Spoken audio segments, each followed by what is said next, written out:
possible through funding by Erasmus Plus with the European Union. In this webinar, Brigitte Berger guides us through the process in which languages are learned so that you can create an experience for your students from a foundation of modern language theories and research. With this greater understanding of terminology and how language is absorbed and learned, you can best support your students to move forward with their second language. Brigitte shares different points for you to be aware of that will help you as a teacher to support the students in your classroom. Currently contributing to language education at the Campus de Monaco International Montessori School in Munich, Brigitte not only is an experienced teacher, but also a published author. She has a rich background in bilingual environments spanning England, Germany, and Thailand.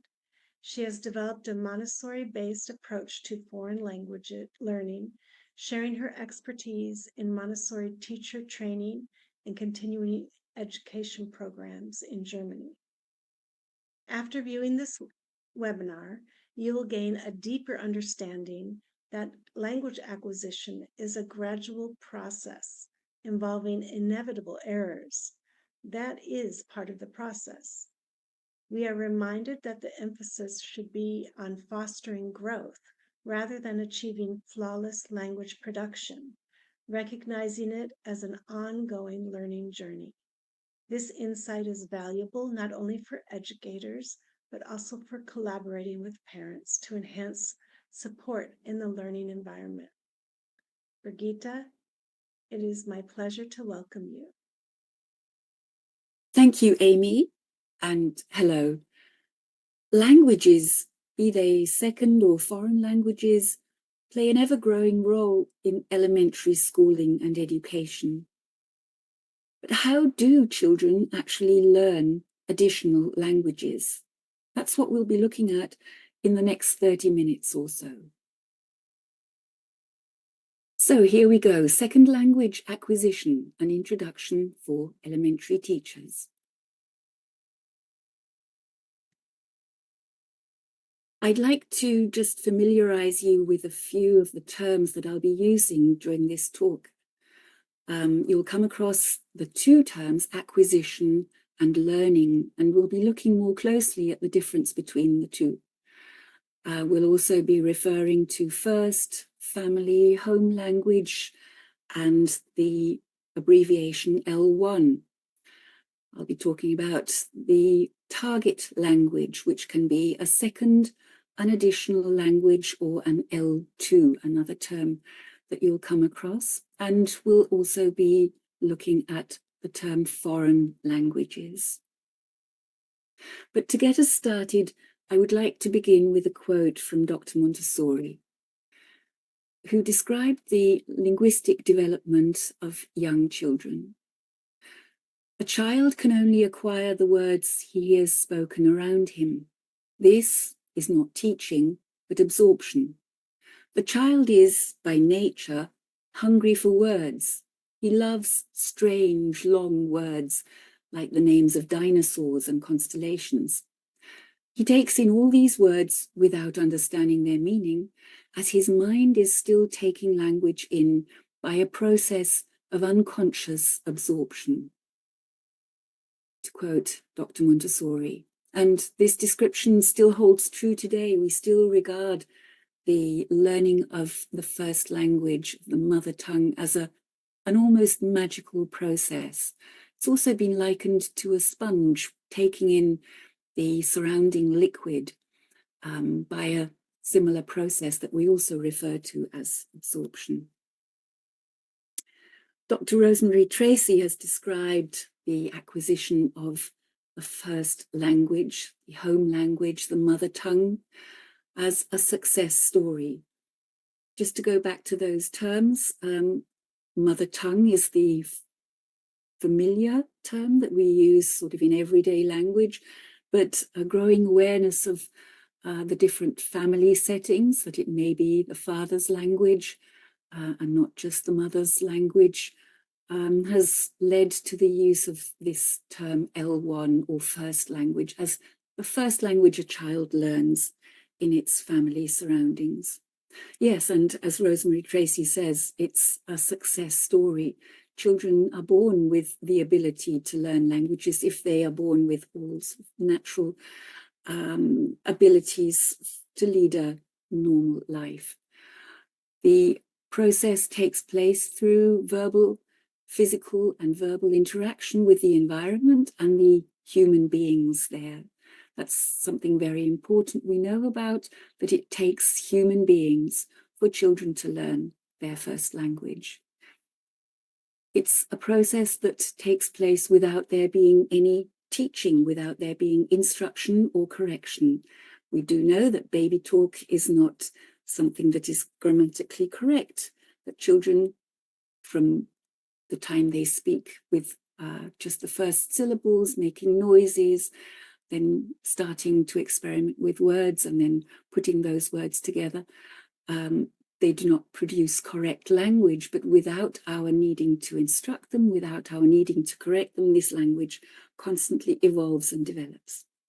And this process also takes place independent of intelligence. So no matter whether the level of intelligence of a child is lower or higher, they are able to acquire their first language. And this process is also independent of modality, which means that the language they learn can be a spoken, but also a signed language, something that some families are making increased use of in introducing sign language to their very young children as an additional means of communication. And the last point to look at is that this process can be an acquisition of one or several languages, 2 or even 3 languages being acquired simultaneously. So second or additional or foreign languages are what we're going to focus on now mainly. So they are the languages that follow the first language. The process of acquisition can take place at the same time, simultaneously, or it can take place at a later time. The differentiation that we make between second and foreign languages is that second languages usually are acquired within the family setting or within the living environment, the place, towns, suburb, country in which the child is living, and which could be dominated by a language other than the language being used within the family. So that's where the term second language comes in. It can also then be the language used in the school or children's house, casa, kindergarten that the child is visiting. So it can also be then the language of formal education. Foreign languages are what we refer to as languages that are not part of the environment or the region that the child is in. So if you take, for example, a Korean family moving to Germany, the child's first language may be Korean because it's its parents' language. The second language will be German because that's the language of the environment, also the language of school or kindergarten or children's house. And foreign languages then to be learnt in a German educational setting will be English and possibly French, Spanish, Latin, and so on. So that's the differentiation and terminology for you there. Let's look more closely at the way in which second additional foreign languages are learned. This is regarded as a conscious process, usually. And as you can see in the picture, the girl holding up the magnetic board, smiling at us, she is very much aware of the fact that what she is now doing is learning another language, learning English. So it's a process that is explicit and is usually involving instruction, involving some kind of teaching setup. What has been found out, especially now that neuroscience is taking a closer look at the process of language learning, is that emotions play an incredibly important role in the success of the learning of second, additional, and foreign languages.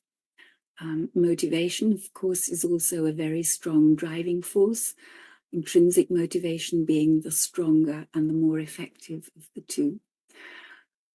We also know that the success in learning a second, additional, or foreign language is influenced by the language skill and language competence in the L1, in the first language. So the more a child has developed its first language, the easier it will be to then acquire and learn a second language. In this case, the level of intelligence does play a role. It is easier for children with a higher level of intelligence to acquire and learn additional languages. Literacy also plays a strong role in that all the literary skills that a child has and can use and can make use of will support learning of second and additional languages. We'll have a look at age dependency in a moment. Yes, age does play a role, but it is slightly more complex than we are sometimes aware of. I'd just like to contrast and compare the two terms that I've been using, acquisition and learning. We speak of acquisition when learning, or I'll just start again. I'd like to compare and contrast the two terms, acquisition and learning. We speak of acquisition when this intake of a new language takes place in informal situations, when it's a process that is implicit, subconscious. We know that it follows stages of acquisition which are very similar to the stages of acquisition of the first language. And we also know that the success in acquisition depends very strongly on attitude. Learning, on the other hand, takes place in formal and institutional settings. So a school, for example, would be a setting for this type of process. Learning is something that takes place explicitly, consciously. Children and learners are aware of the fact that they are in a learning process. The order in which language is then learned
development is very often according to an externally and predefined pattern or curriculum.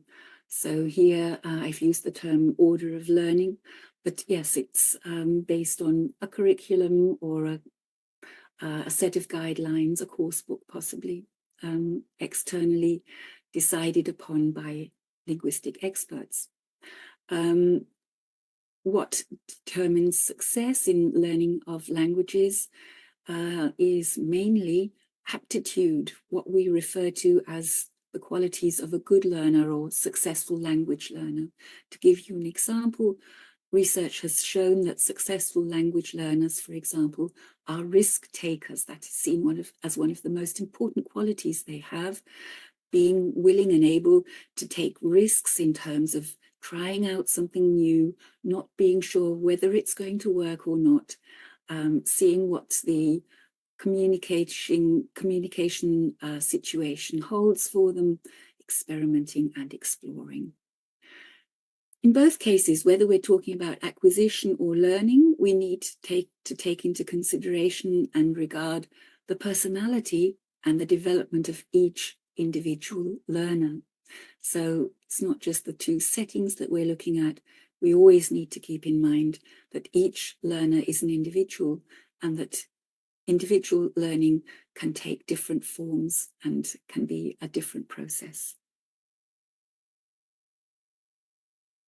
The critical or sensitive period in the learning of languages. Well, first of all, as regards the first language, that is undisputed, that there is a critical period for the learning, for the successful learning and acquisition of the first language. And it's usually seen as something taking place from birth or the first 6 months until about the 3rd year of life of a child. When we come to second or additional language learning, the story is much more complex. There are theories that say that there is a critical or then followed by a sensitive period for the learning of second and additional languages. But research in the last years has shown that actually the situation is much more complex. Yes, young children are open-minded. They like to copy. They like to try out new things. They are less inhibited than older students. But research has also shown that older students, and here we're talking about sort of the beginning of the onset of puberty, so the 12 to perhaps 18-year-olds, have other advantages that also can support successful language learning. So the curve that you see here, does not have an age range given, and I've purposely left that out because it is something that can differ from individual to individual, differ according to the setting and the environment.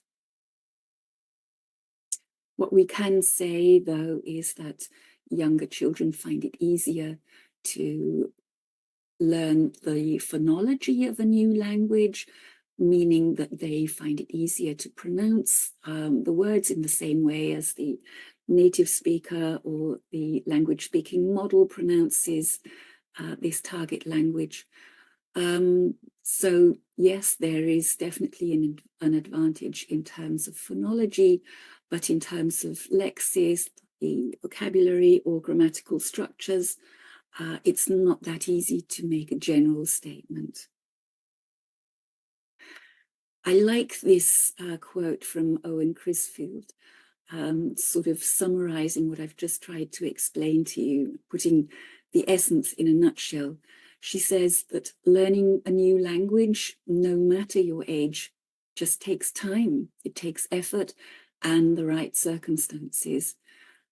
It needs enough input to understand how the language works, and it requires a need to use it. So a meaningful context for that language then to be implemented. And I think that's a very helpful term. That's a very helpful perspective for us to bear in mind. More helpful than just saying this is the magical age for learning to take place. Montessori's planes of development shown in this graph can also help us understand the aptitude and the attitude of children and teenagers as they're learning languages. If we look at the second plane of development from the age of 6 to 12, which Montessori describes as the period of mental independence, we can see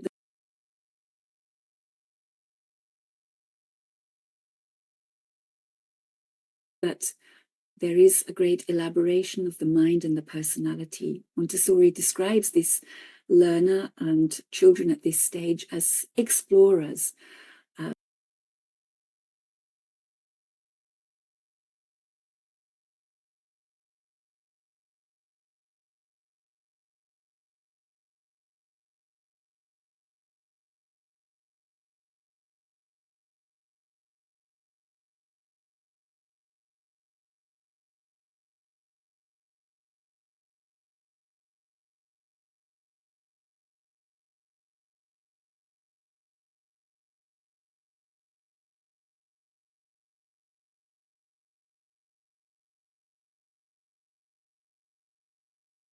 Being hungry for new knowledge, for new learning. And of course, this is very conducive to the whole concept of language learning as well. We also find that children at this stage are more uninhibited, are more friendly to trying themselves out in a new context, be that new knowledge or a new language. So they do bring along many advantages that we as language teachers can make use of. Now let's have a look at stages of actual second language acquisition.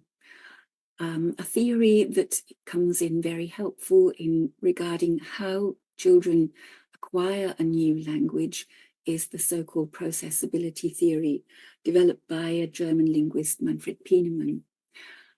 He studied how learners acquire German and English as a second language and formulated the hypothesis that learners of any language go through universally identical stages of acquisition.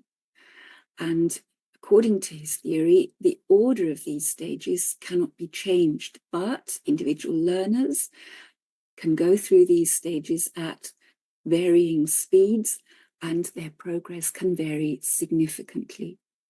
And from this, Manfred Pienemann formulated the so-called teachability hypothesis, whereby only the learnable is teachable.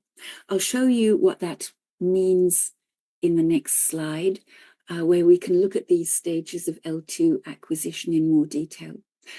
To his stages, I've added a 0 stage, the silent period, just to take into consideration and to bear in mind that all learning of language begins with listening, with watching, with noticing, with the so-called silent period, a period which is longer the younger a learner is. The older they get, the more willing they will be to start producing language and the more able. But again, it's something that varies from learner to learner. So it's, again, something that can be very individual. Language production then begins at stage 1, and all learners begin just by using simple words and formula. So something like hello, or a question like how are you, what's your name, or a sentence like my name is Birgitta. Used as a formula, as a chunk, without there being any awareness of how sentences, statements or questions are actually formed. As learners then move on to the subsequent stages, here we can see stage 2, they produce language that is not considered well-formed or that is not grammatically speaking correct language. They include more and more elements to express their meaning. But you see here, me no live here. There is, for example, no use of an auxiliary at this second stage. In the third stage, we do see an auxiliary, do, you live here, being used, but there is not yet subject-verb agreement. Do, not following the subject he. We move on to stage 4, with more complex and more congruent statements being made, is she at home? And at stage 5, we come to negations, auxiliaries being used in the right place, following a question word such as why or what. And very interesting for language teachers to see that the third person singular S in Peter likes bananas is something that is produced spontaneously by learners at stage 5 of language acquisition, which explains why the teaching of this form, Peter likes third person singular S in the present simple, is so often unsuccessful, explaining frustration both in teachers and in learners.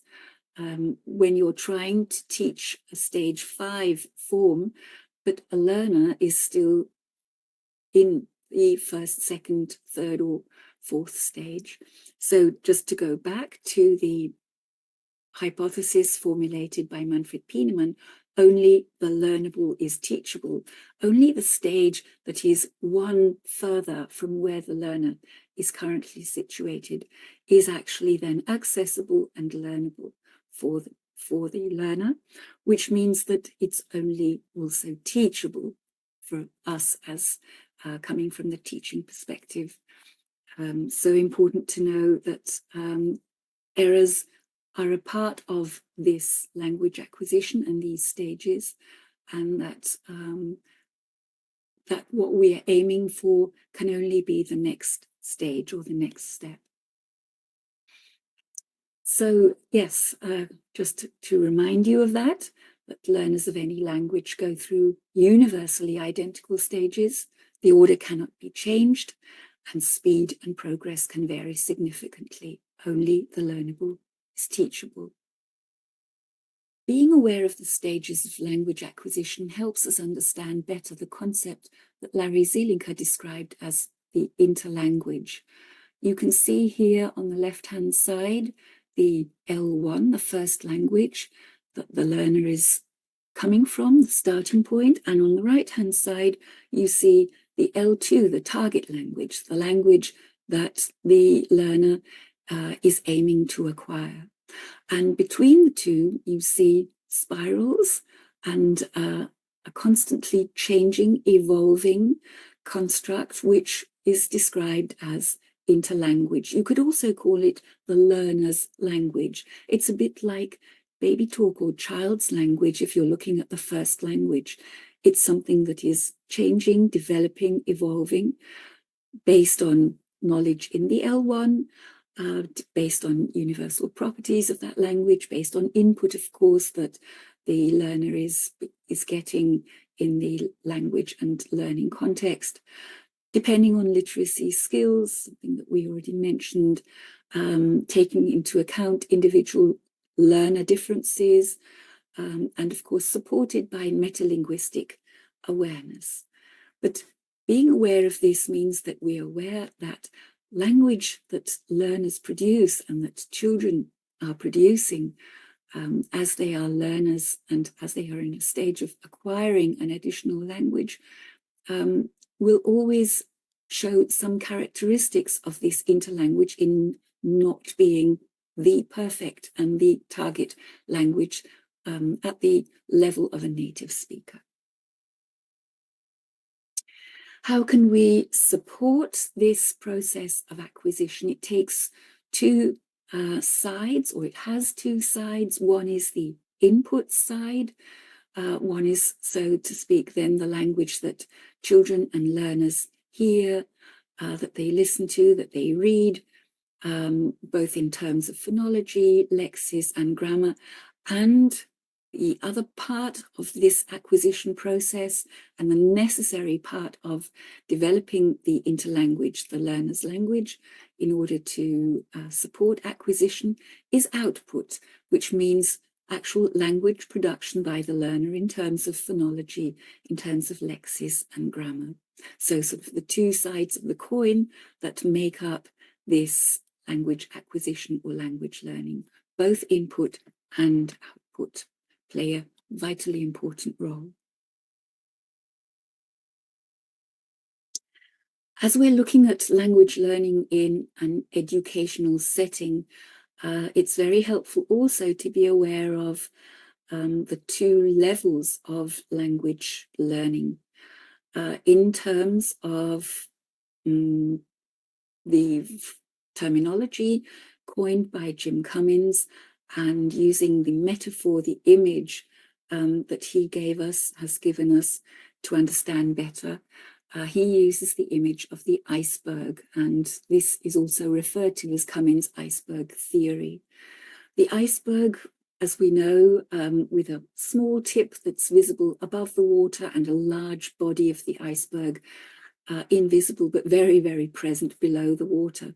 In terms of language learning, Jim Cummins coined the term BICS, basic interpersonal communication skills, an acronym for the language that's necessary for day-to-day living, day-to-day conversation taking place with friends, in informal interaction, and so on. This is very strongly context embedded, which means as we are communicating, as we are relating to people in a context of school, of a family environment, or just the personal environment, the context is very much supportive of understanding. We can see from the reactions of the people we're talking to, from the momentary situation, what is required or what is meant. So the context supports understanding and supports use of language here. And we say that it takes from something between 6 months to 2 years for these BICS skills, for these basic interpersonal communication skills to develop. And they are the skills that, when we're looking at a foreign language, are being acquired in the language learning context. Where we're looking at second language or bilingual educational settings, it's very important to be aware that there is this body of the iceberg, what Cummins refers to as cognitive academic language proficiency, which is the language that is necessary to understand and discuss content in the classroom. So that's sort of another level of language skill and language proficiency. Why is it so much more difficult? That has to do with the fact that it is context reduced. So that means there are fewer non-verbal cues. The language is much more abstract. It's related to content that is perhaps not visible, not tangible in the environment, that is related to the curriculum, to curricular goals and standards. It takes much, much longer for this cognitive academic language proficiency to develop, something between 3 and 7 years, according to research and findings here. The good news is that all the proficiency in cognitive academic language that a child has acquired in its first language can be drawn on, can be transferred to the CALP in the second or in the target language. So the higher the academic language proficiency in the first language, the easier it is to transfer that, to make use of that, to draw upon that in the second or target language. So if we're looking at surroundings and situations that are conducive to acquisition and learning of languages, then neuroscience has good news for us. There are very, very tangible and very concrete guidelines how we can support the brain in learning and acquiring additional languages. Language work that is brain-friendly awakens curiosity. So we're looking again at this condition of being an explorer, of wanting to find out, wanting to learn. Brain-friendly language work appears relevant. It is important, or it is meaningful to the learner in some way.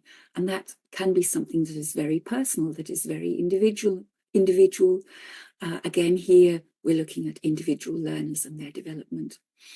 But what we can say, what is true and holds true for all learners, that they need a space that is free from stress and where they need not fear that they may fail. Very important for us to keep that in mind in terms of this language conducive environment. Yes, we need to cater to variations in individual development. I've been stressing that as I've been going along. But what can entice learners is giving them problems to solve, for younger learners especially, involving musical or physical or creative activities. Natural repetition, not necessarily a standard drill, but a situation where repetition is something that develops naturally. That also supports language learning. And we know that images play a very large and strong role in language work, because images are something that our brain can relate to very quickly, very directly, and images can be linked and supportive of language work. Brain-friendly language work also offers social spaces for collaboration and cooperation. And we know that the process of language learning is not something that takes place just sort of in a solitary space of confined learning, but requires interaction, requires the peers, and of course the language guide, the teacher, and that collaboration offers that space for trying out, for resonating, for having a context within which to use the language in a meaningful way. What are the pedagogical implications of all that? I would like to quote Douglas Barnes, who looked at successful language and successful language learning, and has told us to focus on the learning process itself rather than the teaching process. He says, to learn is to develop relationships between what the learner knows already and the new system being presented to him. And this can only be done by the learner himself. And our role and our objective as teachers and as guides is to support this learning process, to follow it closely, to observe it, and to enable the learner to develop their full scope. I will now unshare my screen. We've seen that language acquisition and language learning are complex processes, and they are not yet fully understood by researchers. But what we do know, and what I've tried to show you, is that we need to focus on the individual learner and their path of learning. Each child experiences its own language learning story, and we teachers are in the wonderful position of being able to guide and support this growth, unlocking each child's potential. Thank you very much.